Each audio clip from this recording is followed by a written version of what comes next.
최고의 페이지. 최고의 페이지를 시작하겠습니다. 와우, 반갑습니다. 반갑습니다. 네. 아, 우리가 다시 만나니까 이렇게 참 좋군요. 아, 네, 그러네요. 최고의 페이지. 오늘은 주제가 뭔가요? 오늘 주제는 유발 하라리가 지은 사피엔스라는 책을 함께 나누는 시간입니다. 아, 사피엔스. 네. 이 책 진짜 베스트셀러 된 책이죠. 맞아요. 제가 실제로 이 책이 집에 있어서 봤더니 1판 1쇄더라고요. 와우, 그 어려운 일세예요? 처음 하셨네요. 그러니까 2015년 11월 이렇게 나온 책인데 보니까는 그 책들이 굉장히 많이 팔린 책은 1쇄를 갖고 있으면 되게 사람들이 뿌듯해하는데 집에서 네. 뿌듯하게 왔습니다. 책이 뜰 줄 알았나 봐요. 어떠세요, 목사님? 아니, 잘 모르고 있었다가 나중에 읽어봤습니다. 그 이 사피엔스라는 책은 가장 기본적으로는 빅 히스토리라고 그러더라고요. 네. 인간 역사에 대한 이야기인데 우리 부모님 세대에서 인간 역사에 대한 이야기로 가장 유명하셨던 분이 아놀드 토인비였던 것 같아요. 네. 학교 다닐 때 뭐 고대, 근대, 현대 뭐 이런 식의 분류를 배우지 않았었나요? 그런 게 다 기본적으로 아놀드 토인비가 이렇게 나눴던 그런 기억이 나거든요. 네. 맞는지는 잘 모르겠어요. 근데 네. 도전과 응전 이런 말 기억나고. 그리고 나서 최근에 빅히스토리에 대한 책은 총균세가 가장 사람들이 또 많이 봤던 책인 것 같은데 네. 그 인류의 역사에 대한 거대 담론 음. 그것을 간단하게 이게 굉장히 두꺼운 책인데 이 인류의 역사를 간단하게 소개한다 뭐 이런 게 사피엔스라는 책의 가장 기본적인 내용이더군요. 이 사피엔스라는 책을 딱 보시면 첫 인상이 어떠세요? 느낌이? 뭔가 첫 인상은 사람이 저 손바닥이 그려져 있잖아요. 네. 네, 그래서 사람이 어떤 흔적을 가지고 있었는가라는 부분에 대한 책이지 않았을까. 뭐 이런 느낌이 들었어요. 책 표지에서 딱 느낌은. 유 대표님은요? 저도 그냥 제목 자체가 사피엔스니까 뭔가 역사가 될 것이다라는 생각이 들었어요. 그래서 뭔가 과거의 어떤 흔적들을 밟아가고 그것에 대해서 뭔가 철학적인 뭔가 있지 않을까 그런 막연한 추측을 했던 것 같아요. 아, 그래서 두 분은 좀 센스가 있으시구나. 난 이 사피엔스라는 책을 보고 이게 역사책이라는 생각을 읽어보기 전에는 못 해본 것 같아요. 사피엔스라는 이게 뭐지? 그냥 생물학적인 그런 과학에 관한 이야기인가? 뭐 이렇게 생각을 했었거든요. 그러니까 인류의 역사에 대한 책인데 우리가 만약에 역사책을 쓰셨어요. 인류 역사에 대해서 제목 네. 어떻게 붙이시겠어요? 뭐 인류의 역사 뭐 이렇게 붙이지 않겠어요? 이것만 알아도 인류 역사는 이 정도 한다. 뭐 이런 책으로 그러니까 쓰겠죠. 근데 인류의 역사에 대한 그 책의 제목을 사피엔스라는 단어를 붙인 거를 보니까 생물학적인 단어를 역사에 도입해서 쓴 것 자체가 역사를 생물학적인 관점으로 뭔가 보는 그런 것 같아요. 느낌이 그렇지 않으세요? 네. 네, 음. 실제 그렇죠. 이게 제가 개인적으로 느껴지는 게 인간이라는 단어를 쓰는 거랑 호모사피엔스라는 말을 쓰는 거랑은 가장 기본적으로 인간에 대한 시각 자체가 좀 다른 것 같아요. 우리는 어떤 존재인가? 우리는 그냥 귀중한 아주 소중한 뭐 하나님이 예정한 독특한 특별한 존재인가? 아니면은 뭐 우연히 단백질이 이렇게 합성돼 가지고 만들어진 존재인가? 뭐 이런 느낌을 저한테는 줬던 것 같습니다. 그래서 굉장히 객관적인 시각으로 여러 동물들 중에 하나인 호모사피엔스 우연히 이렇게 된 거야. 뭐 이런 얘기를 할 것 같은 그런 느낌을 줬습니다. 네. 그래서 우리가 사피엔스를 얘기하면서 호모가 붙잖아요. 네. 그래서 사람이다라는 거 중요한 것처럼 우리도 이 최고의 페이지를 하는 우리 소개도 잠깐 해야 될 것 같아요. 맞아. 왜 그걸 안 했죠? 우리? 그냥 이름 정도만 얘기할까요? 네. 네, 박종화입니다. 네. 네. 네, 저는 폰코칭 연구소 이동훈입니다. 예, 저는 소통과 공감의 유경철입니다. 네. 중간에가 좀 어색하긴 한데 재미있네요. 네. 우리 이어서 소개했으니까 하시죠. 네. 이 사피엔스의 저자이신 유발 하라리에 대해서 간단하게 소개를 하면은요. 네. 이 유발 하라리는 이스라엘 사람이더라고요. 이스라엘에서 태어나서 영국 옥스퍼드에서 박사를 받았는데 중세 전쟁사로 박사 학위를 받으신 분인데 역사학자군요. 네. 그러니까 중세 전쟁사라는 아주 부분적인 공부를 하신 분인데 아이러니하게 좀 아이러니는 아니지만 약간 조금 독특하게 생물학적인 관계와 생물학적인 관점으로 역사에 대한 이런 책 같은 거, 뭐 저술 활동을 하시는 분이시고 유튜브로도 되게 유명한 네. 사람인 것 같아요. 맞아요. 그러니까 30대 초중반에 이 책을 쓴 것 같거든요. 네. 나이를 대략 보니까는 뭐 이런 거 생각해 보면 되게 똑똑한 네. 도전적인 뭐 이런 네. 사람인 것 같아요.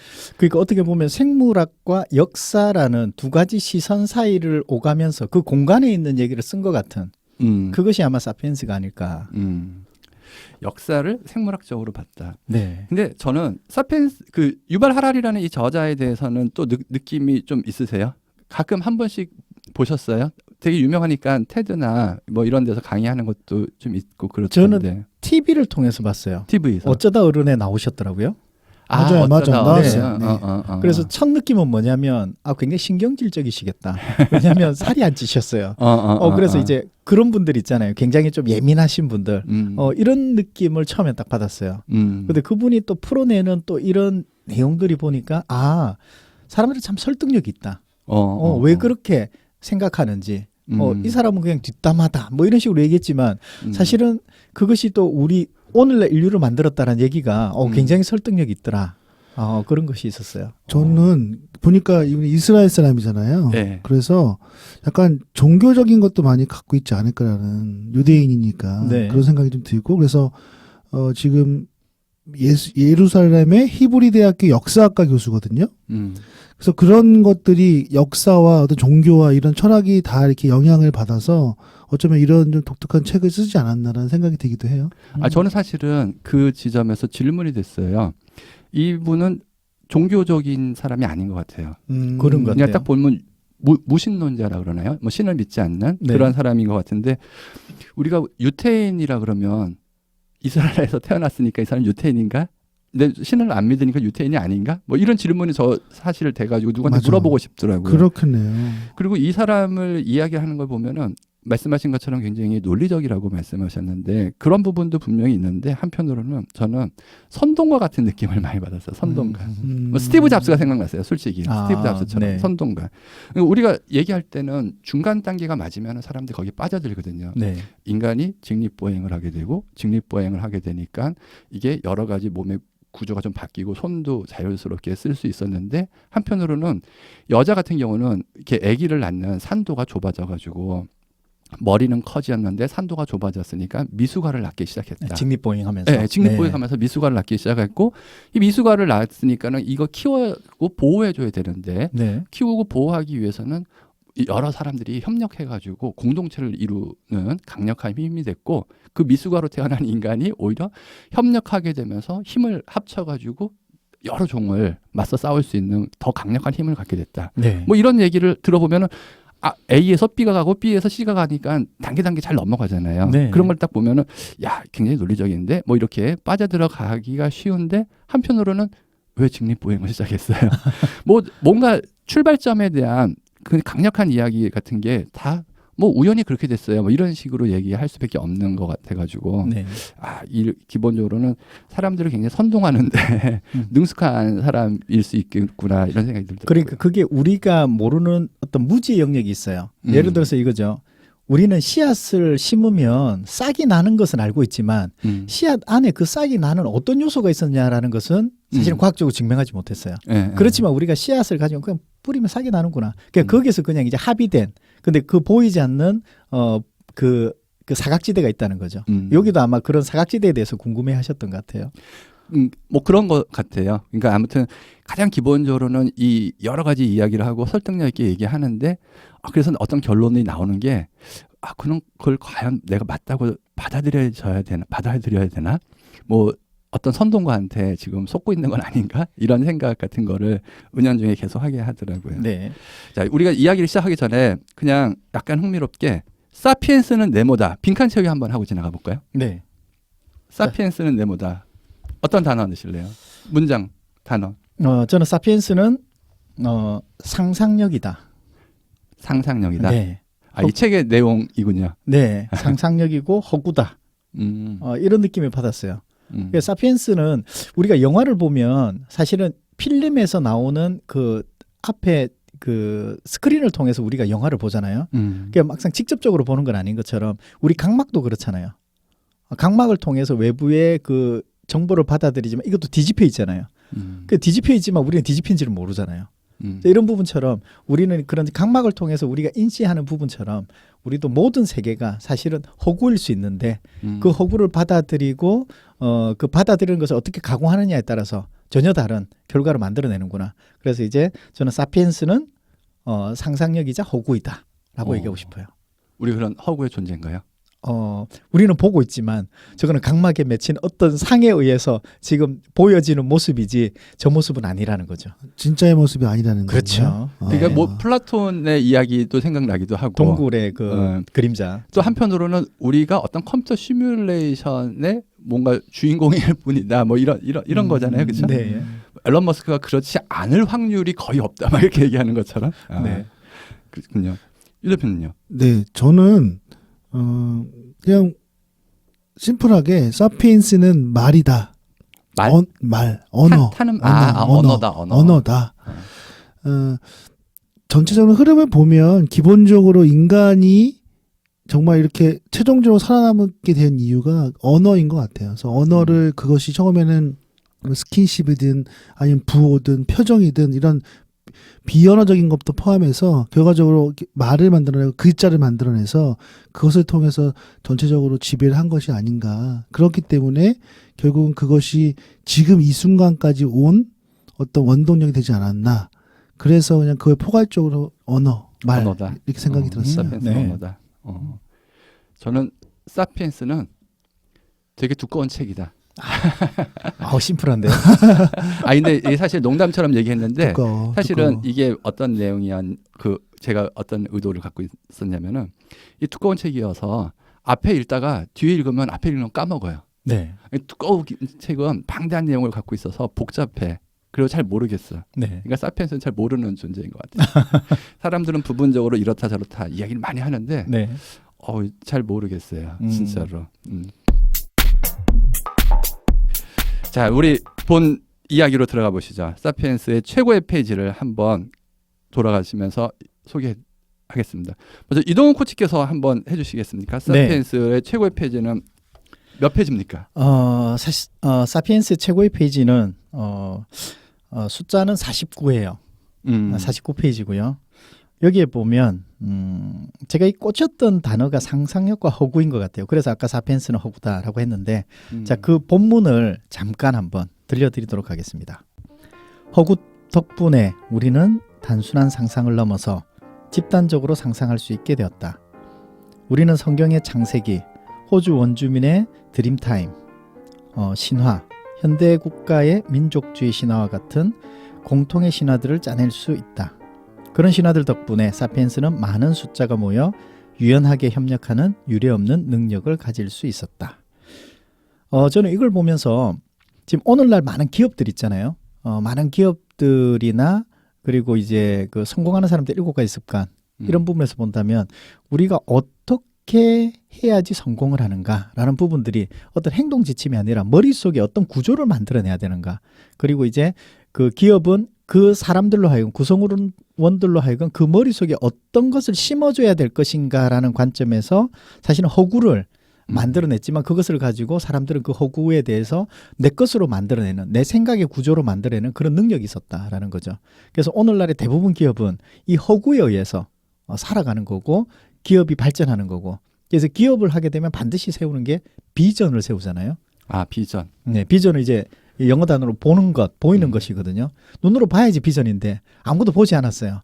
그런데 머릿속으로 그려지는 것도 비전이라는 거죠. 그러니까 이런 식으로 기업은 이런 상상력을 가지고 눈에 보이지 않는 것을 가지고 우리는 그 인지하고 받아들인다는 거거든요. 그런 부분에서 이제 허구라는 부분을 봤을 때 우리가 어떤 상황을 받아들이는 게 있고요. 이해가 안 되는 게 있어요. 이해되는 것이 뭐고 이해가 안 되는 것이 뭐냐. 우리는 이해하려면 반드시 상대적인 개념이 같이 있어야 돼요. 예를 들어서 이런 거죠. 상대적인 개념이 같이 있어야 네, 한다. 상대적인 개념. 예를 들어서 이거예요. 우리가 이쁜 사람을 이쁘다고 얘기하는 이유는 못생긴 사람이 있기 때문이에요. 그렇군요. 네. 그리고 우리가 맛집을 찾잖아요. 그 맛없는 곳이 있기 때문에 우리가 맛집을 찾아요. 점점 이 세상의 모든 데가 맛있다고 한다면 그때는 맛없는 데는 없어지죠. 그러면 맛집이라는 말 자체가 없어지죠. 그때는 선호가 들어가죠. 맛 있는 집이 맛 없는 집이 없어지면 네. 맛 있는 집도 없어진다. 그렇죠. 그러니까 양반이 있을 때는 상놈이 있었기 때문에 양반이 있었는데 네, 상놈이 없어지면 양반도 없어지는 이런 것처럼 네. 동의하십니까? 네, 계속 들어보죠. 네. 뭐 따지시는 것 같은데. 아닙니다. 네, 그래서 이제 우리가 어떤 상반되는 개념이 있어야지 이해가 된다라는 거죠. 네, 그런 부분에서 본다면 우리가 가지고 있는 어떤 생각들이나 이런 부분들이 머릿속에 그려진 어떤 그런 구조들 이런 부분들을 통해서 우리는 세상을 살아간다라고 얘기를 해요. 그래서 이 머릿속의 구조가 만들어지고 그걸 통해 세상을 살아가는 제가 그 예전에 빵장수 야곱이라는 책에 보면 그 머릿속의 구조를 만들고 이 세상을 살아가는 방법에 대해서 아주 재밌는 얘기가 하나 있어요. 그 얘기가 뭐냐면 어린 소년이 있었는데 주변에 이제 산과 들이 보여요. 근데 그 소년은 자기만의 집을 갖고 싶은 거예요. 그래서 이제 성을 쌓기 시작해요. 성. 예, 자기만의 집을 지었죠. 성을 쌓아요. 아주 높이까지 쌓았는데 그때 어린아이가 아주 높이까지 쌓을 때는 청년이 된 거예요. 어른이 됐어요. 시간이 지나서. 네. 근데 이제 어른이 되고 나서 주변을 보니 예전에 봤던 산과 들이 안 보이는 거예요. 그래서 이제 내가 봤던 집은 생겼는데. 네, 집은 생겼는데 산과 들이 안 보이는 거죠. 그래서 자기가 옛날에 봤던 산과 들을 다시 보고 싶은 거예요. 그래서 이제 그 벽을 다 허물기 시작해요. 하나하나. 오랫동안 쌓았기 때문에 허물기 굉장히 힘들어요. 그래서 이제 다 허물고 나니 다시 노인이 된 거예요. 노인이 되다 보니까 주변을 보니까 이제 내가 옛날에 봤던 산과 들이 보이는구나. 이게 우리의 삶이 아닐까라는 생각이 들어요. 우리가 어떤 성인이 되면서 이 사회생활을 하기 위해서는 머릿속에 어떤 그런 허구의 집을 지어야 된다는 거죠. 이제 허구의 집을 짓고 그걸 통해서 우리가 세상을 살아가지만 정작 우리가 본연의 모습으로 돌아가기 위해서는 그 허구의 것을 깨내지 않으면 우리가 예전에 봤던 산과 들을 볼 수 없는 그런 지경이 될 수 있다는 거죠. 그래서 성공에 굉장히 많은 경험이 있거나 이렇게 그런 어떤 노하우가 있는 사람들은 자기만의 성을 굳건히 지켜요. 그러니까 죽을 때까지 그 성에 갇혀가 죽는 사람도 많이 봤고요. 그럼에도 불구하고 어느 정도 성공을 했지만 이것을 깨부수고 새로운 삶을 살아가는 사람도 많이 봤다는 거죠. 이제 그런 부분에서 이 성의 허구를 우리는 어떻게 잘 쌓아 나갈 것이냐가 우리가 성인으로서 사회생활을 할 때는 중요한 부분이지만 내가 인간다운 삶을 살기 위해서는 그 성을 또 어떻게 허물어낼 것인가가 한편으로 보면 또 중요한 우리에게는 숙제가 아닐까 그렇게 생각이 들었습니다. 그러면 저희는 지금 허구를 쌓고 있는 건가요? 그렇죠. 아직은 쌓고 있는 네. 거예요. 언제 깨야 되죠? 언제 깨야 되냐면 네. 이제 더 이상 내가 이렇게 쌓는 것이 무슨 의미가 있는가라는 부분이 생각이 들 때가 있을 의미가 것 없을 같아요. 때 네. 나이가 아니고 네. 나이가 아니고 개인적으로 없어졌을 때. 네. 어느 순간에 그러면 깨야 돼요. 지금 그런 거 아니에요, 유 대표는 혹시? 아니 근데 그런 거 저는 궁금했던 게 네. 만약에 막 열심히 일을 했어요. 그래서 나름 성공을 했어. 근데 네. 보통 어떤 분들이 이게 내 인생의 전부가 아니구나 하고 다 버리고 떠나는 분도 계시잖아요. 뭐 세계 여행을 떠나든 그냥 농촌으로 가든 귀농을 하든 내려놓고 그냥 유유자적 사는 사람도 있고 하거든요. 네. 그런 것도 그런 거의 영향인가요? 어때요? 같은 건가요? 그러니까 우리가 여행을 간다라고 얘기를 하는데 많은 사람들이 여행을 통해서 뭘 찾고 싶냐는 거죠. 사람들이 여행을 가는 궁극적인 목적은 사실은 나를 찾고 싶어서 여행을 간대요. 우리 중에 여행 제일 많이 가신 유 대표 맞아요? 예, 뭐 어느 정도. 네. 네. 나를 찾고 싶은 여행이 많죠. 그렇죠. 네. 우리가 새로운 걸 접하게 되면 나를 느낄 수 있어요. 예를 들어서 이런 거죠. 사람과 악수를 하게 되면 사실은 그 사람을 느끼는 게 아니라 나를 느끼는 거예요. 악수를 할 때 네. 나를 악수를 하거나 포옹을 하게 되면 나라는 사람을 내가 느낄 수 있어요. 그것처럼 우리가 새로운 환경에 접하면은 나를 느낄 수 있기 때문에 여행을 떠난다는 것은 오히려 보면은 나를 찾기 위한 하나의 과정이 되지 않을까. 그런 의미에서 벽을 허물어야 세상이 보이고 그 속에서 내가 보이지 않을까라는 생각이 듭니다. 벽을 허물어야. 네. 그러면 가장 기본적으로 상상력으로 네. 상상을 하고 네. 그리고 나중에는 그 상상을 없애라. 상상을 쌓지만 나중에는 그 상상을 잠깐 내려놓으면 우리는 쌓는 배움이 있겠지만 한편으로 내려놓는 배움도 있거든요. 이제 그 두 가지 배움을 우리가 적절하게 어떤 때는 올라가야 될 것이고 어떤 때는 내려가야 될 것인가. 그러면 또 질문인데 네. 궁금해지는 게 네. 그게 욕심하고는 어떤 것 같아요? 사람이 욕심이 있는 사람들은 자기가 성공하기 위해서 성취하기 위해서 목표를 이루기 위해서 막 노력하잖아요. 네. 그리고 그걸 얻잖아요. 네. 근데 어느 순간 그 욕심이 이게 부질없구나라고 생각하고 또 내려놓잖아요. 내려놓는 네. 사람이 있죠. 네. 그런 것도 그런 허구를 쌓은 것인가요? 자, 욕심과? 여기서 우리가 봐야 되는 게 욕심과 목표를 구분해야 돼요. 네. 네. 욕심과 목표. 지금 우리는 목표는 뭐냐면 욕심하고 목표의 차이가 뭐냐? 우선 욕심하고 목표가 달라요. 네, 달라요. 어. 욕심과 목표는 처음 시작은 비슷하게 보여요. 근데 그 가면 갈수록 이게 욕심인지 목표인지 나와요. 그 중에 하나가 뭐냐면 욕심의 특징이 있어요. 첫 번째 특징이 뭐냐면 생각은 하는데 행동하지 않는 게 욕심이에요. 아, 행동이 없다. 네, 뭔가 일확천금을 원하지만 아무것도 하는 게 없어. 하다못해 로또라도 사야 되는데. 로또라도 사야 되는데. 그러니까 아무것도 안 해요. 마음만 있는 거죠. 마음만 있어요. 마음만 있다. 두 번째 욕심의 특징은 뭐냐면 장애물에 부딪히면 포기해 버려요. 그러니까- 쉽게 포기하는. 네, 예를 들어서 뭔가 좀 하다가 보니까 몸도 안 좋고 힘들어. 힘들어 보니까 이게 내 길이 아닌가벼 하고 얼마나 포기하는 게 우리 얼마나 많아요. 다이어트 같은 경우 그렇잖아요. 그렇죠. 운동도 그렇죠. 네, 그게 뭐냐면 욕심에서 시작됐다는 거죠. 그러니까 욕심과 목표는 처음 시작할 땐 몰라요. 똑같은 씨앗이기 때문에. 근데 얘가 이제 자라면서 내가 그런 행동을 하고 있느냐, 그리고 장애물에 부딪혔을 때 넘어가느냐라는 걸 보고 내가 정말 내가 원하는 목표였구나. 그렇게 됐을 때는 좀 내려놓는다기보다는 내 그 목표를 또 다른 사람들을 통해서 또 그것을 또 이뤄 나가려고 하는 부분들이 또 크잖아요. 알겠습니다. 네. 나는 욕심만 있나 그러면? 목표를 좀 가져야 되는데. 혼재되어 있는 것 같아요. 사람들은 네. 다. 맞아요. 누구나 다 혼재되어 그렇죠. 있다. 그렇죠. 두 개 다 그렇죠. 똑같아요. 네. 마음의 위안이 됩니다. 네. 네. 제가 뽑은 최고의 페이지를 소개해 드릴게요. 제가 네. 뽑은 최고의 페이지로는 124페이지입니다. 네. 124페이지 보면 어떤 말이 있냐면은 잠시 농업혁명을 미래의 관점에서 생각해 보자. 이게 굉장히 그 인상적인 부분이었는데 네. 이 유발 하라리의 가장 기본적인 이야기는 농업혁명이 우리 호모 사피엔스를 행복하게 만들지 않았다라는 거거든요. 네. 오히려 더 불행하게 만들었는데 이게 음모론이라는 거예요. 음모론. 그래요? 밀이나 쌀의 음모론이라는 거죠. 네. 요 부분을 그 125페이지에 있는 부분을 제가 좀만 읽어보면요. 책에 네. 나와 있는 본문 내용은 밀은 호모사피엔스를 자신의 이익에 맞게 조작함으로써 그렇게 해낼 수 있었다. 약 1만 년 전까지 이 유인원은 사냥과 채집을 하면서 상당히 편안하게 살고 있었으나 이후 밀을 재배하는 데 점점 더 많은 시간을 투자하기 시작했다. 2000년도 채 지나지 않아 전 세계 많은 지역의 인간은 동이 칠 때서부터 해가 질 때까지 밀을 돌보는 것 외에는 거의 아무 일도 하지 않게 되었다. 뭐 이런 얘기를 하는데 가장 기본적으로 요 파트에서 있는 게 농업혁명이라는 것 자체가 음모론이라는 거죠. 음모론. 네. 그러니까 이 지구의 진정한 정복자는 밀이라는 거예요. 쌀하고 밀이다. 쌀하고 밀이 호모사피엔스를 시켜서 자기들을 경작하게 하면서 이 지구의 영토를 넓혀가면서 뭐 그런 방법으로 이 지구를 정복하고 있다는 거죠. 네. 정말 독특한 시각 아닙니까? 그렇게 보니까 예전에 제가 만화 한 컷을 본 적이 있는데 우리는 핸드폰을 사용하는 게 아니라 핸드폰에 의해서 조종당하고 있다. 핸드폰의 음모론이군요. 그렇죠. 핸드폰이 그렇게 얘기하죠. 내 충전해줘. 전화 왔어. 네가 지금 이렇게 하면 안 되잖아. 나를 떨어뜨리면 안 되잖아. 케이스를 씌워줘. 이렇게 살아가는데 우리는 내가 핸드폰을 사용한다고 하지만 정작 핸드폰이 나를 사용하는 그런 관점의 어떤 제가 봤을 때 굉장히 좀 인사이트가 있었어요. 아마 그 얘기 같아요. 네.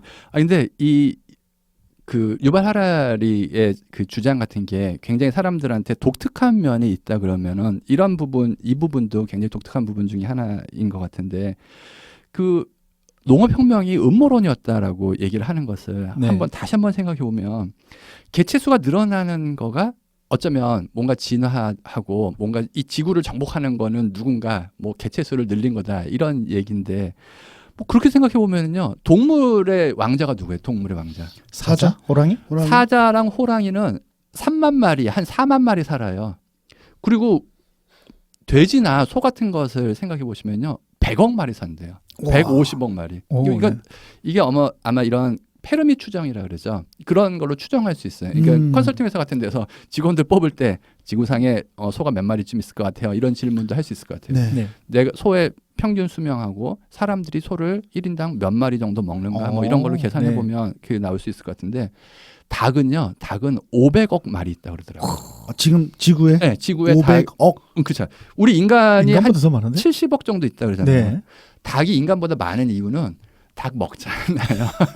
그렇죠. 그렇네요. 내가 한 달에 아, 몇 개 먹나 생각해 사육해야죠. 보면, 생각해 보면, 그러니까 사람들이 그 얘기가 한 500억 마리 정도 있다 그러는데, 그럼 이 지구의 진정한 동물의 왕자는 닭이야, 닭. 아, 양으로. 아니, 그러니까 지금 얘기하는 것처럼 네네. 얘기하면은 그렇죠. 미래 미리라고 한다면. 미래 음모론을 얘기한다고 생각하면 네. 지금은 또 닭의 음모론이 있을 수밖에 없잖아요. 아, 그럴 수 닭의 있겠네. 음모론. 그러니까 제가 이 농업혁명에 대한 사람들의 이야기 중에 기억나는 게 총균세라는 책을 보면 네.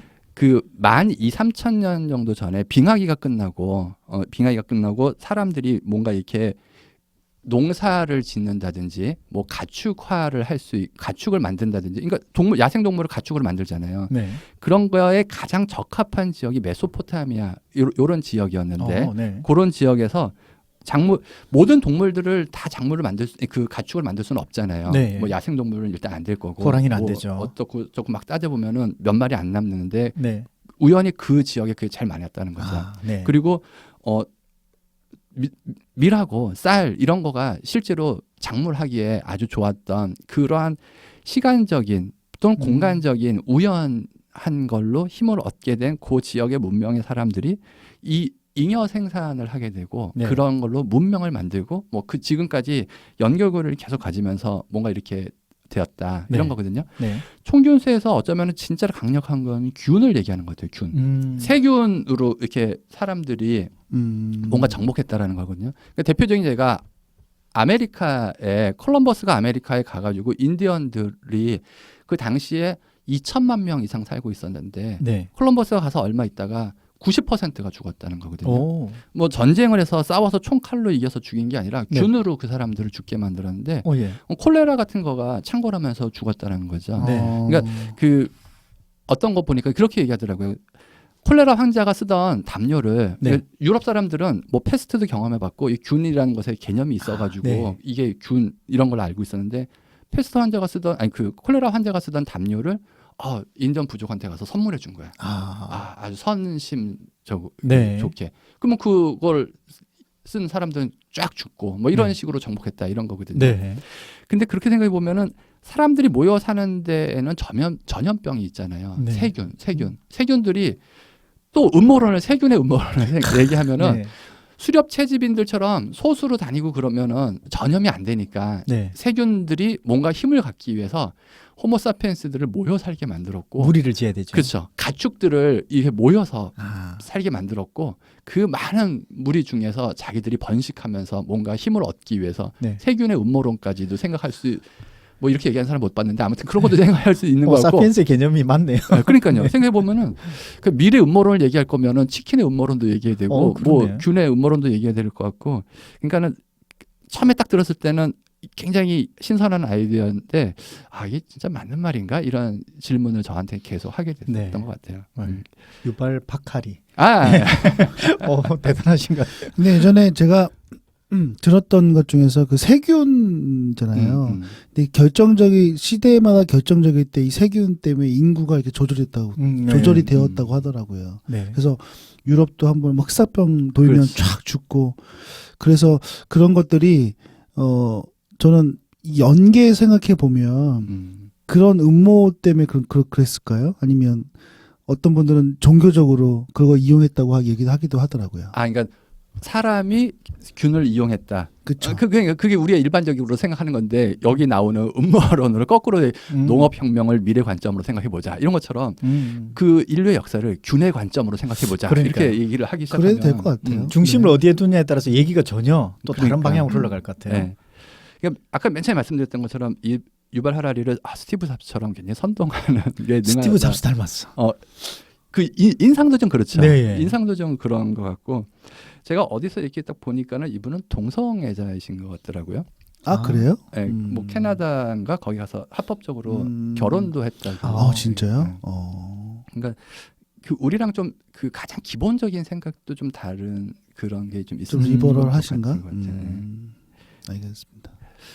그럼 제가 이제 할까요? 네. 저의 최고의 페이지. 네. 저는 죄송하게 항상 이북을 읽는 바람에 네. 페이지를 여기 달라요. 그래서 네. 페이지는 이북으로 몇 페이지예요? 아니 이북도 이게 글자 크기에 따라 달라요. 글자 아. 크기 작게 하면 네. 페이지가 양이 많아지고 또 크게 하면 이게 예, 더 많아지고 네. 작게 해지고 그래서 이북이 그렇게 돼 있군요. 네 맞죠. 그러니까 글자 크기를 내가 눈이 잘 안 보이면 크게 하잖아요. 그럼 네. 페이지가 늘어나겠죠. 근데 또 그냥 젊은 친구들은 작게 하겠죠. 그러면 네. 또 줄어들죠. 그래서 궁금한데 각각 다릅니다. 여기가 거의 600페이지거든요. 네. 이북으로는 몇 페이지 나와요?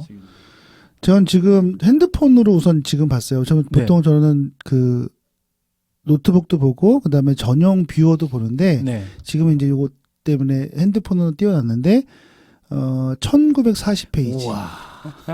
그러니까 사이즈가 이 사이즈가 4배 정도 되는 그렇죠. 거죠. 네. 4배 작은 거죠. 그렇죠. 네. 어쨌든 그래서 170페이지 정도 있어요. 네. 제가 읽어드릴게요. 대부분의 인권 운동가들은 인권이 존재한다고 진지하게 믿는다. 2011년 유엔이 리비아 정부의 시민의 인권을 존중하라고 요구했을 때 거짓말을 한 사람은 아무도 없었다. 설령 유엔도 리비아도 인권도 우리의 풍부한 상상력이 만들어낸 허구일지라도 말이다. 인지혁명 이후 사피엔스는 이중의 실제 속에서 살게 되었다. 한쪽에는 강, 나무, 사자라는 객관적 실제가 있다. 다른 한쪽에는 신, 국가, 법인이라는 가상의 실제가 존재한다. 시간이 흐르면서 가상의 실제는 점점 더 강력해졌고 오늘날에 이르러서는 강과 나무와 사자의 생존이 미국이나 구글 같은 가상의 실제들의 자비에 좌우될 지경이다. 제가 이제 이 페이지를 보면서 느낀 것이 실제 우리 약간 이동 코치님 얘기하시는 허구 그렇죠? 그런 네, 거죠. 허구하고 중요한 거는 우리가 믿고 있는 것들이 거짓말이 너무 많다는 거예요. 그래서 예를 들어서 우리가 어떤 전쟁이 일어나거나 어떤 법을 만들거나 그렇죠? 그래서 정치인들이 무엇을 하거나 뭐 자본주의도 그럴 것 같아요. 그래서 그런 것들이 우리가 봤을 때는 우리를 위한 것들이구나라고 생각이 하지만 결국 어떻게 보면 어떤 시스템적으로 어떤 특수의 어떤 권력층이나 아니면 그들의 어떤 집단에 의해서 그것을 허구적으로 만들고 그것을 우리는 추종하게 되는 거죠. 뭐 저는 종교도 어느 정도 그런 게 의미가 있다고 생각해요. 네. 그래서 그런 것들이 지금 내가 살고 있는 것이 사실은 다 믿고 있는 것들이 결국은 사실이 아닐 수도 있다. 네. 그리고 그 사실이 아닌 것이 그 실체를 모르는 거죠. 그래서 그런 것들이 계속 돌아가면서 사람들이 행복하지 못한 이유는 그러한 것들에 살고 있어서 그런 것이 아닐까 그런 생각이 들었어요. 네, 말이 좀 어때요? 네. 그러니까 이 생각이 들은 것 같아요. 지도는 영토가 아니다라는 얘기 있잖아요. 네, 맞아요. 지도는 영토가 아니다. 예, 지도는 영토가 아니다. 근데 우리는 지도를 보고 이게 우리 영토인 줄 알고, 그러니까 지도를 보는 그 머릿속에 있는 우리 세상의 가상의 공간은 지도를 두고 있는 거죠. 죄송한데 제가 무식해서 지도가 영토가 아니에요? 네, 지도가 영토가 아닌. 그러니까 뭐냐면 우리는 지도를 보고 이게 우리나라라고 생각하지만 네. 정작 우리나라는 그 지도가 아니라는 거죠. 어려운 얘기예요. 이것은 파이프가 아니다. 뭐 이런 건가요? 혹시? 이거 이렇게 한번 생각해 본 줄 같아요. 이분은 유경철이 아니에요. 맞잖아, 유경철. 아니, 단지 유경철이라 불릴 뿐이에요. 아, 유경철이라 불릴 뿐이다. 네. 그렇죠. 네. 아, 저의 존재는 제가 이름이 붙여진 것 뿐이지 제 자체가 이경철은 아닌 거죠. 굉장히 어려운 얘기로 점점 네. 가는데. 좀 약간 좀 어려운데. 그러면 나는 누구일까요? 나는 누구일까요? 저는 여기서 그런 생각이 드는데 사람이 구성하는 게 뭐 같으세요? 사람이 우리 박정호 선생님을 구성하는 게 뭐예요? 누구세요? 나를 태우면 네. 제가 실제 몸무게보다 훨씬 더 적게 나오니까 네. 많은 물 아닐까 물? 우리가 물리적으로는 그렇게 생각할 수 네. 있는데 사실은 사람을 구성하는 건 네. 저는 신념인 것 같아요. 그러니까 각자 갖고 있는 그러니까 내가 갖고 있는 신념이 여러 가지가 있거든요. 그래서 예를 들어서 나는 이것을 해야 된다는 신념, 나는 가족에 대해서 갖고 있는 신념, 아니면 나는 사회에 대해서 갖고 있는 신념, 종교에 대해서 가지고 있는 신념이 뭉쳐서 하나의 나를 이루는 거예요. 그래서 그게 허구라는 거죠. 근데 나는 신념 별로 없다고 생각했는데 듣자마자 나는 신념 없다고 생각했는데 그렇게 생각해 보면 또 신념이 있는 거구나. 굉장히 강한 게 있잖아요. 네, 돈. 돈을 좋아하는 신념. 그것도 신념. 엄청난 신념이죠. 네. 그러니까 그런 것들이 뭉쳐서 우리 인간을 만들어졌지. 근데 그런 것들이 이해하지 못하면 그 사람을 이해하지 못하는 거예요. 그 사람의 신념을 이해해야 그 사람을 이해한다. 그렇죠. 네. 나는 이런 얘기가 잘 익숙하지가 않아. 네. 우리가 생각해 보면은 굉장히 뜬구름 같은 잡는 이야기 같은 거. 아까 맨 처음에 이 유발 하라리라는 분도 네. 굉장히 좀 선동과 같다고 얘기했던 게 그 제러미 다이아몬드라는 총균세를 쓰신 분들 이런 분들 보면은 이렇게 뭔가 근거에 의지해가지고 하나씩 이렇게 뭔가 근거를 찾고 막 그러는데 네.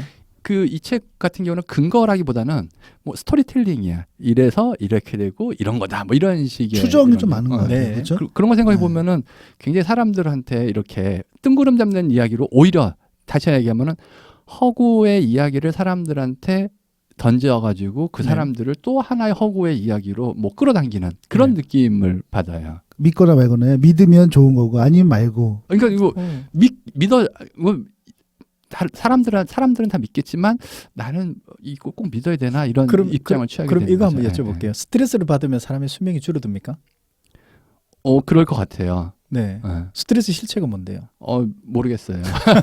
그럼 또 뭐 어떤 물질이 나오고 아니, 뭐 그러니까 눈에 보이지 않는 것을 다 네. 그 부정하는 그런 사람이라는 게 아니고 네. 그냥 다 인정을 하는데 그걸로 모든 것을 다 설명하려고 하는 부분에 있어서는 그럼 저는 하나 또 질문. 음. 만약에 그러면 모든 것을 과학적으로 아니면 근거가 있어야 이야기할 수 있나요? 아니 그런 건 아니죠. 그건 그런 아니죠. 게 아니기 때문에 네. 나는 이게 증명할 수 없다라는 게 가장 기본적인 생각이에요.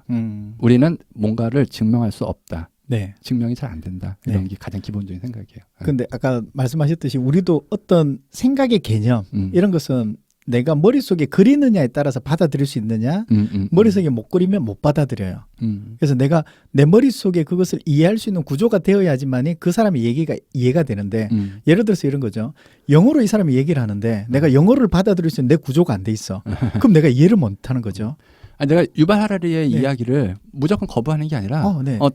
그럴 수 있구나라고 네. 생각을 한다니까요. 네. 그러면서도 한편으로는 이거 굉장한 선동이구나 이런 생각이 네. 든다 이런 거죠. 네. 그래서 그런 의미에서 본다면 우리 유경철 대표 저는 머릿속에 구조가 비슷한 느낌이 있어. 그런가요? 네. 이 박종화 대표님은 약간 돈과 관련된 부분이 우리가 뭐 그런 게 다 이 구조 자체 뭐 뇌도 사실 구조와 더 많이 쓰는 부분이 다르니까 네. 아마 여러 가지 그런 것들이 다른 것 같아요. 네. 두 분 자꾸 편지 올려 하는데 내가 보면 두 분도 달라요. 다 다르죠. 우리는 다 달라요. 다 그렇군요. 다릅니다. 네. 또 한 가지 우리가 얘기하고 싶은 게 이것만 하면 이야기하고 싶은 네. 거잖아요. 이 책에서나 뭐 호모사피엔스는 원래 수렵 채집인으로 살 때는 굉장히 행복했는데 농경 사회로 가면서 더 불행해졌고 지금도 계속 더 불행해지고 있다. 뭐 제국, 뭐 돈 이런 걸로 인간은 굉장히 불행해지고 있다. 그러니까 어떻게 생각하세요? 이 사람이 불행의 기준이 자유의지가 없을 때 불행해진다라는 그 개념을 가지고 봤기 때문에 그 사람도 불행하다라고 보지 않았을까라는 생각이 드는데 한편으로 보면 수렵 채취하고 이렇게 되면 하루 나가잖아요. 나가면서 그 사람이 오늘 돌아올지 못 돌아올지 모르잖아. 그런 상황에서 어떤 불안한 어떤 부분들이 그냥 당연시하게 생각되는 사회에서 이제는 어떤 공장을 다니거나 이러면 내일 돌아올게 오늘 저녁에 돌아올게 이제 알잖아요. 그런 또 안정적인 부분들이 있기 때문에 오히려 그런 부분들이 사람들의 자유의지가 없을 때 불행하다라는 그 관점으로 봤기 때문에 이 사람은 오히려 지금 시대가 바뀌고 자본주의에 뭔가 쏠리면서 불행하다라고 보는 건 아닐까라고 생각을 했어요. 근데 객관적으로 얘기하는 것 같거든요. 수렵 채집인들이 뭐 유아 사망률이 좀 높아서 그렇지만 한두 살까지 살았던 사람을 기준으로 하면 지금 사는 사람들만큼 산다. 뭐 이런 얘기도 하고. 그럼 오래 사는 것이 행복이다? 아니 그러니까는 네. 예를 들어서 뭐 일찍 죽고 뭐 이런 걸 우리가 생각하면서 나는 오래 살고 싶어요 이런 거가 옛날 사람들 그만큼 다 했다 이런 네. 얘기를 하는 것 같거든요. 네. 그런 거 보면은 그러니까는 지금 말씀하신 건 굉장히 주관적으로 네. 얘기를 행복을 얘기하는 게 아니고 네. 뭐 좀 객관적으로 개개인의 인류 전체가 어떤 강력한 힘을 얻게 됐다. 하지만 개개인의 인간은 개개인의 사피엔스는 불행해졌다. 저는 여기에 자꾸 의문이 들더라고요. 꼭 그렇지 않은 것 같다라는 생각이 들기도 하고 내가 이미 이렇게 살아서 그런가라는 생각으로 질문을 해서 그런지 몰라도 나는 수렵 채집인으로 살기 싫거든요. 저도 그래요. 그러니까 쉽게 얘기하면은 농촌에서 사는 거 어떠세요? 농촌에서 사는 거. 그러니까 잠깐 그러니까 귀농귀촌이 있는데 음. 귀촌 잠깐 거기 가서 사는 건 괜찮은 것 같아요. 근데 그러니까 놀러 가는 개념이잖아요. 네. 그러니까. 근데 그건 싫은데 저는 어떤 관점이냐면 더 우리 삶이 풍요로워졌고 행복해지긴 했지만 전체적으로 봤을 때는 그런 수준, 그러니까 행복의 지수, 더 경제적인 풍요로움을 누리는 사람보다는 그렇지 않은 사람이 많기 때문에 그런 평등의 개념에서 아마도 그런 얘기 하지 않을까 생각이 들어요. 불평등이 더 그렇죠. 심해지기 그래서 때문에. 상위 1%는 엄청나게 잘 살고 행복하고 풍요롭지만 나머지 다른 나라나 아니면 우리나라 마찬가지지만 못 사는 사람이 훨씬 많잖아요. 그들은 굉장히 힘들게 살고 있잖아요. 그 아까 전에 말씀하신 것처럼 상대적인 개념이다. 그렇죠. 그러니까 내가 하루에 2끼 먹으면 그냥 어쩌면은 다 그렇게 먹어도 충분한데 남들 다 3끼 먹는데 나 왜 2끼만 먹나 이렇게 생각하기 시작하면은 좀 네. 불행을 느끼는 것처럼. 네, 상대적인 개념이 가는 거죠. 예, 그렇군요. 자, 우리 마무리를 한번 해보시죠. 마무리로 인간에 대해서 가장 인상적으로 개인적으로 생각나 우리가 사피엔스라는 책을 읽었으니까 네. 인간에 대한 한 장면 떠오르는 거 하나씩 얘기하고 지나가면 어떠세요? 인간에 대한 한 장면을 제가 이제 워크숍을 진행하게 되면 보통 이제 심리학자들이 그런 걸 많이 하는데 초기 기억이라는 걸 많이 해요. 그러니까 자신의 어떤 어렸을 때. 그렇죠. 처음 기억나는 게 뭐냐? 내가 이제 눈 뜨고 생활했을 때 보통 아기 때보다는 남자들은 한 5살, 6살, 7살 보통 이때고 여성들은 한 3살, 4살 뭐 이런 때에 좀 많이 초기 기억이 많이 난다고 하더라고요. 근데 제가 한 번은 그 초기 기억과 관련해서 어떤 분의 얘기를 들었는데 이분은 태어났을 때를 기억해요. 그러니까 이분도 그런 얘기 하던데 자기가 이 얘기를 하면 아무도 안 믿는데요. 근데 이제 어떤 얘기를 하냐면 뱃속에서 이렇게 편안하게 있다가 태어났대요. 너무 편안하게 있어 태어났는데 갑자기 누가 엉덩이를 때리더래요. 그래서 자기가 기분이 굉장히 나빴대. 그러니까 애가 안 우니까 제가 볼 때는 그때는 조산원인가 그렇잖아요. 애가 안 우니까 두드렸어. 울라고. 그러니까 애가 갑자기 편안했는데 갑자기 두드려서 자기가 굉장히 기분 나빴다. 그러면서 그분이 믿거나 말거나 하지만 그때 타일이 흰색이었다. 제가 눈도 써봤는데 흰색이었다. 진짜요? 아마 그때 내가 노려보지 않았을까? 이 얘기를 하시더라고요. 이런 나는 못 믿겠어. 이게 맞는 건 뭔지 정확하게 모르겠지만 사람의 그 태어날 때 뇌 안에 저장 장치가 만들어져요? 뱃속부터 있는 거 아니에요? 아니, 하드웨어적으로. 네. 아니, 나 지식이 없어서 잘 모르겠는데 아마 확인해 봐야 될 것 같아요. 네. 우리가 그러니까 하드웨어적으로 그러니까 하드가 뭐 이게 기억 저장 장치가 뇌 안에 태어날 때 만들어지나? 만들어져서 태어나나? 뱃속에서 그러니까 그 실험이 있어요. 네. 뭐 어떤 실험이 있었냐면 아이가 외부에서 자극을 받을 때 아이들이 심장 박동수가 달라요. 근데 어떤 아이들은 외부 자극이 오더라도 느린 아이가 있고 어떤 사람은 빠른 아이가 있어요. 그 아이들마다 벌써 뱃속 안에서 뭔가에 대한 기질이나 이런 부분들이 타고날 수 있다는 거죠. 아니 그거는 뭔가 그 저장 장치 얘기가 그건 아니니까. 나중에 한번 확인해 보도록 하죠. 지금 할 수 없으니까. 네. 알겠습니다. 아무튼 최고의 인상나는 장면은 저는 초기 기억을 하면서 그 사람이 태어났는데 아이들은 평온하게 뱃속에서 따뜻하게 태어났는데 누군가가 엉덩이를 두드리면서 괴롭혔구나. 이 장면이 한편으로 탄생의 기쁨도 있지만 한편으로 우리가 세상을 살아가는 데 있어서 녹록지 않구나라는 외부 자극에 좀 견뎌야 된다라는 그런 장면이 생각나서 제가 최고의 장면이라고 생각합니다. 네. 그 장면은 분명히 자기가 만든 장면인 것 같지만 머릿속으로 아무튼 제가 얘기할게요. 예. 저는 갑자기 그런 생각이 났어요.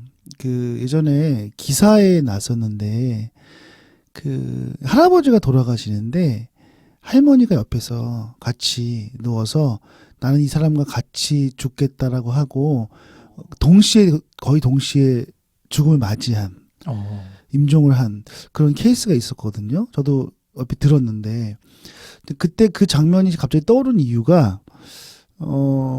우리 사람에게 있어서 가장 중요한 게 무엇일까라는 생각을 해봤어요. 뭐가 중요하다 할게요. 뭐 돈도 중요하고 다 중요하죠. 그런데 저는 사랑이 아닐까. 결국 인간은 어떤 사랑을 갖고 있는데 그 사랑도 종류가 다르겠죠. 그런데 그렇게 두 분이 끝까지 사랑해서 물론 그 사이에 뭐 굴곡이 없었겠어요. 싸우기도 하고 뭐 여러 가지가 있겠죠. 그런데 결국은 어떤 한 사람과 사람에 대한 사랑 그리고 그것에 대한 영원한 사랑을 지키기 위해서 정말 죽음까지 같이 맞이한 그 장면이 떠올랐던 것 같아요. 그런 면에서 인간 얘기하시니까 사람에게 나에게 제일 중요한 게 무엇일까? 아니면 사람에게 중요한 게 무엇일까라는 생각을 하게 되고 그 중에 생각을 좀 해보니까 우리가 지금 원하는 그 많은 욕심들, 욕망들이 많잖아요.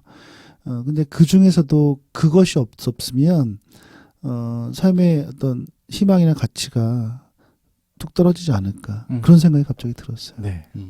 사랑이란 허구가 야, 그것도 하고일 수 있죠. 네. 사실은 갑자기 저는- 로맨스에서 네. 과학 사실 그렇잖아요. 우리가 사랑을 막 했는데 예를 들어서 네. 어떤 사람하고 이별을 하잖아요. 네. 그러면 또 차가운 느낌이 그 사람 생각 안 날 수도 있잖아요. 그런 거 보면 사랑이 참 재미있어요. 그렇죠? 이 사람이 아니면 죽을 것 같다가도 네. 또 돌아서면 또 아무 생각이 안 날 수도 있잖아요. 네. 뭐 물론 계속 기억 남을 수도 있지만. 우리가 역사책을 읽었으니까 이게 사실 인간의 역사니까 그 사랑에 대해서도 한번 역사를 적용해 보면 과거에 사랑이 많았던 것 같으세요? 아니면 많았을 것 같으세요? 아니면 지금 사랑이 많을 것 같으세요?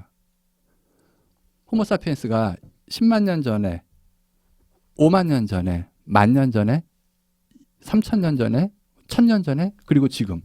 저는 그때가 많았을 것 같아요. 계속 같이 있으니까. 같이 움직이고 근데 같이 함께 제 하면서. 생각은 좀 다른데 그래요? 지금이 양으로는 더 많았을 것 같아요. 왜냐하면 그때는 개인별로 그게 왜냐하면 우리가 쓸 수 있는 그 한계가 되는 게 세 가지밖에 세 개가 한계가 있다고 하잖아요. 시간과 에너지와 관심. 그래서 지금 보면은 우리가 그런 쪽에 에너지를 자꾸 쓰다 보니까 사랑을 할 시간이 없는 거죠. 사랑에 대해서 얘기할 시간. 근데 지금 시대는 사랑에 대해서 얘기할 수 있다는 것은 뭐냐면 그만큼 다른 부분에 대한 여유가 생겼기 생겨서. 때문에 그래서 오늘날이 더 사랑이 많지 않을까? 두 분의 의견이 이래 다른데 네. 어떻게 생각하세요? 제가 맨 마지막 장면을 그게 또 연결돼서 생각나는 건데 네. 제가 사실은 이 책에서 봤다라고 생각하고 이 책을 전에 읽었어가지고 다시 막 찾아봤는데 이 책이 아니더라고요. 이게 어떤 노예선에서 노예를 아프리카에서 뭐 유럽 같은 데로 이렇게 미국으로 끌고 가는데 배에다가 노예를 실을 때요. 노예를 실을 때 그냥 우리가 지금 타는 배처럼 실지 않고 판을 하나 놓고요. 그 판에다가 마네킹 눕히듯이 높여요. 노예를. 몇 층으로? 예, 예. 그리고 그 층을 위에다 하나 또 놓고 또 놓고 또 층을 놓고 또 놓고 하는 거예요. 네. 그러니까 층층층층. 그러니까 선반에다가 네. 사람을 이렇게 한 눕혀놓고 팔하고 다리를 쇠사슬 같은 걸로 이렇게 고정시키는 거죠. 네. 그래가지고 어쩌면 사람이 쾌적하게 타면은 한 3-40명, 뭐 4-50명 탈 만한 배에다가 막 500명의 와. 뭐 이렇게 노예들을 네. 한꺼번에 실어서 오는 거예요. 네. 잔인하다. 오는데 그냥 하루 이틀 오는 게 아니니까 네. 한두 달 온다 그러면은 중간에 오줌 똥 같은 거는 그냥 그 상태로 그냥 싸는 거야. 그럼 그럼 밑에 사람들? 그냥 내 얼굴에 와서 저쪽에 있는 사람 오줌, 아. 뭐 똥 같은 막 묻고. 그러다 보니까 가령 500명이 출발하면 한 100명 정도 살아가지고 가는 거예요. 네. 근데 그 사람들 생각에는 이게 오히려 더 싸게 하는 거다. 뭐 이런 식으로 생각했다 이런 거거든요. 네. 사실 그 이야기를 이 책에서 봤다고 생각하고 제가 이 책을 막 그 사진을 찾아봤는데 이 책이 아니더라고요. 네. 근데 그 장면이 생각나는 게 옛날에는 사람들이 되게 잔인했구나. 오히려 지금이 세상이 더 많은 사람들이 사랑을 하는구나. 어쩌면 10만 년 전에나 3만 년 전에는 옆에 사람하고 조금 기분 나쁘면은 때려 죽이기도 하고 네. 저 사람이 좀 굶어 죽는 것에 대해서 야 내가 오늘 굶지만 너 더 굶었지 너 이거 먹어라 이런 게 오히려 더 적었을 것 같은데 네. 오늘날의 사람들은 더 그런 세상으로 바뀌었구나 뭐 이런 생각을 해봤어요. 그러니까는 그럴 수도 있겠어요. 사람들이 더 불행해졌다라고 얘기하는 유발리의 견해랑 좀 다르게 저는 인간은 계속 더 행복해졌고 더 사랑을 많이 하고 있고 더 좋은 세상을 만들려고 더더욱 많이 지금 노력하고 있고 그 노력의 결과물이 전체는 아니지만 그래도 많이 늘어났다. 뭐 이렇게 생각이 네, 들더군요. 좋습니다. 네. 자, 오늘 저희가 한 50분 정도 이야기를 했습니다. 오늘 정리할까요? 어떠세요? 네. 느낌을 한번. 저는 사실 이제 이런 사피엔스 같은 책의 종류를 많이 읽지 않았던 것 같아요. 기본적으로 제가 워낙 감성적이라 감성적인 책, 뭐 소설이나 수필이나 이런 책을 주로 개인적으로는 좋아하고 또 일 때문에 많이 읽는 뭐 경제나 경영, 뭐 자기계발서적을 많이 읽죠. 근데 이 책을 접하면서 이런 역사책이라는 건 느낌이 있었는데 실제 이렇게 읽어보니까 이게 좀 뭐랄까요? 딱딱하긴 한데 기본적으로 역사서 과거에 대한 이야기들을 막 하면서 그런데 굉장히 상상력과 근거를 기반으로 막 이렇게 섞어가면서 설득력이 있었던 것 같아요. 그래서 이게 흡입력이 있다. 그러니까 저처럼 이런 종류를 좋아하지 않는 사람들도 읽었을 때 흥미가 느껴지는. 그래서 아마도 다 읽고 나면 굉장히 어떤 상식이 넓어진다고 해야 될까요? 지식의 폭이 굉장히 넓어지는 느낌이 들었던 것 같아요. 그래서 아마도 조금 더 상식을 넓히고 싶고, 그 다음에 조금 더 뭔가 인간의 근원적인 역사라든가 그런 흐름의 변천들을 좀 알고 싶은 분들은 굉장히 도움이 많이 될 것 같다는 생각이 듭니다. 네.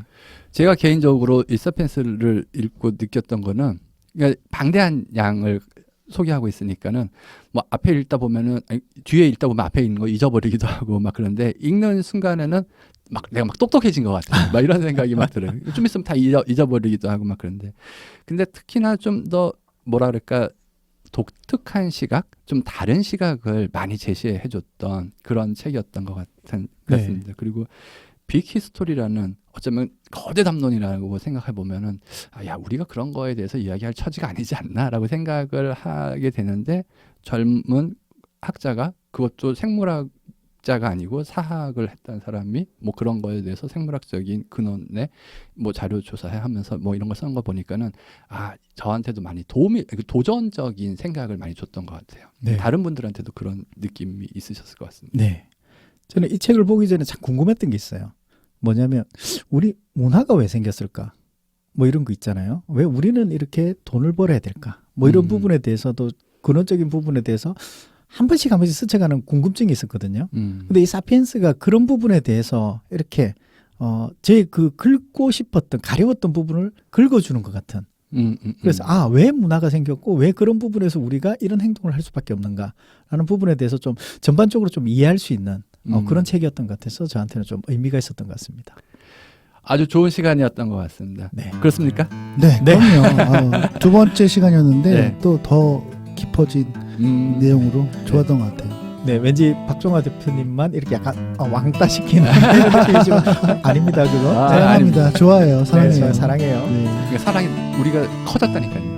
네. 자, 감사합니다. 최고의 페이지였습니다. 네. 예. 네. 오.